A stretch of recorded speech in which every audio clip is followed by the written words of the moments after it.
சுவாமி விவேகானந்தரின் இறப்பு குறித்த எண்ணற்ற கருத்துக்கள் இணையத்தில் பரவி வருவதை நம்மால் பார்க்க முடிகிறது.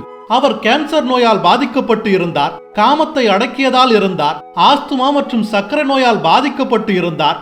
இப்படி ஆளுக்கொருவர் ஒரு கதையை பரப்பி விடுகிறார்கள். ஆனால் அவர் உண்மையில் எப்படி இருந்தார் என்பதை பற்றி இந்த பதிவில் பார்ப்போம் வாருங்கள். 1863ஆம் ஆண்டு கல்கத்தாவில் பிறந்த விவேகானந்தர் சரியாக தனது 39ஆம் வயதில் 1902ஆம் ஆண்டு ஜூலை மாதம் 4ஆம் தேதி இறந்தார். இறக்கும் சமயத்தில் விவேகானந்தருக்கு ஆஸ்துமா, சர்க்கரை போன்ற நோய்கள் இருந்ததாகவும், ஆனால் அவரின் உயிரை பறிக்கும் அளவிற்கு அந்நோய்களின் வீரியம் இல்லை என்றும் அவரின் உடலை பரிசோதித்த மருத்துவர்கள் கூறியுள்ளனர். பொதுவாக ஞானிகள், யோகிகள் போன்றோர் தங்களது இறப்பை முன்கூட்டியே அறிவித்து விடுவார்கள் என்று கூறப்படுகிறது.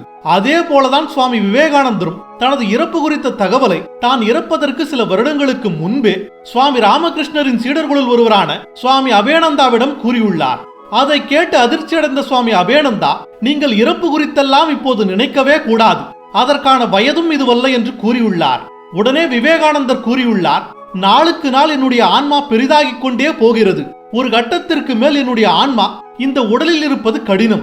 ஆகையால் நான் இன்னும் சில வருடங்களிலேயே இறந்து விடுவேன் என்று கூறியுள்ளார். அவர் இறந்த அந்த நாளில் எப்போதும் போல அவர் காலையில் எழுந்து வேலூரில் உள்ள ராமகிருஷ்ண மடத்திற்கு சென்று தியானம் செய்துள்ளார்.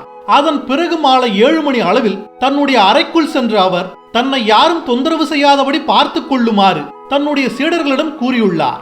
அதன் பிறகு ஆழ்ந்த தியானத்திற்கு சென்ற அவர் இரவு 9 மணி அளவில் தன்னுடைய உடலில் உள்ள 7 சக்கரங்களில் உச்சந்தலையில் உள்ள சகசிரார சக்கரத்தை உடைத்து தன்னுடைய உயிரை தானே வெளியேற்றி முக்தி அடைந்துள்ளார். பழங்காலத்தில் யோகிகள் தங்களின் உயிரை தியானம் மூலம் வெளியேற்றுவர் என்று கூறப்பட்டிருந்தாலும் அதை நிகழ்காலத்தில் சாதித்து காட்டியவர் விவேகானந்தரே.